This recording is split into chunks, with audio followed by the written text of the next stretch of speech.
Max weber సమాజశాస్త్రానికి చేసేటువంటి కృషిని మనం చర్చించినట్లయితే అధికారానికి డెఫినేషన్ ఇస్తూ మ్యాక్స్ వెబర్ అధికారం యొక్క రకాలను చెప్పాడు.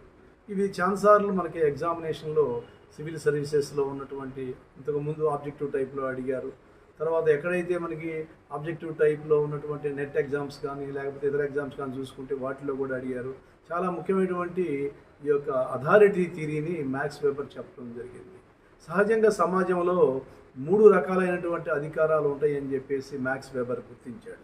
మొట్టమొదటి అధికారం అనేది సాంప్రదాయ అధికారము, రెండో అధికారం అనేది ఆకర్షణాత్మక అధికారం, దాన్ని చెరిష్మాటిక్ అధికారం అని చెప్పేసాను. మూడవ అధికారాన్ని అంటే శాసనబద్ధమైన చట్టబద్ధమైన అధికారము అని చెప్పేసి అంటాము. ఈ 3 రకాలుగా అధికారం సమాజంలో ఉంటుందని చెప్పేసి మ్యాక్స్ వెబర్ అధికారాన్ని డివిజన్ చేసి పేర్కొనడం జరిగింది. మొట్టమొదటి సాంప్రదాయ అధికారం లేదా ట్రెడిషనల్ అథారిటీని చూసినట్లయితే ఈ అధికారం అనేది ఏమిదా అంటే ఒక జమీందారీ నుంచి హక్కులు అనేవి తర్వాత వాళ్ళ బిడ్డకు రావడాన్ని మనం జమీందారీ హక్కుల్ని ఈ యొక్క సాంప్రదాయ అధికారంగా మనం చెప్తాం. అదేవిధంగా ఇంకా మనకి వేరే రాజవంశాల్లో చూసినట్లయితే రాజు యొక్క అధికారము ఆ రాజు యువరాజుకు రావడం అనేది మనం ఈ యొక్క సాంప్రదాయ అధికారంగా మనం చూస్తాం. సాంప్రదాయంగా నేడు ఇంగ్లాండ్లో రాజు లేక రాణి ఆ యొక్క క్లాన్కు చెందిన వాళ్ళు కూడా ఇప్పటికీ కూడా అదే అధికారాన్ని కొనసాగిస్తున్నారు.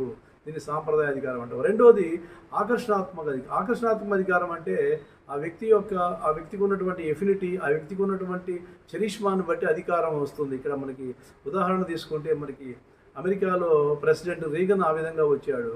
అదేవిధంగా భారతదేశంలో ఆంధ్రప్రదేశ్లో మనకి సినిమా రంగానికి చెందినటువంటి ఎన్టీ రామారావు, ఎంజి రామచంద్రన్ ఆ విధంగా రావటం జరిగింది. ఇది ఆకర్షణాత్మక అధికారం అని చెప్పాడు. తర్వాత ఈ ఆకర్షణాత్మక అధికారం అనేది ఆ వ్యక్తులు ఉన్నత కాలం మాత్రమే ఉంటుంది. ఆ వ్యక్తులు అంతరించిన తర్వాత అధికారం మనకు కనిపించదని చెప్పాడు. ఇక మూడోది వచ్చే శాసనబద్ధమైన అధికారం, దీన్ని ఏమంటామంటే లీగల్ అధికారం అంటాము. దీని యొక్క మరో రూపమే బ్యూరోక్రసీ అని చెప్పారు. దీని ద్వారానే సమాజానికి సంక్షేమం వస్తుందని చెప్పి ఇవాళ బ్యూరోక్రసీ అనేది ఈ యొక్క అధికారబద్ధంగా లీగల్గా నడుస్తూ ఉంది, శాసనబద్ధంగా నడుస్తూ ఉంది.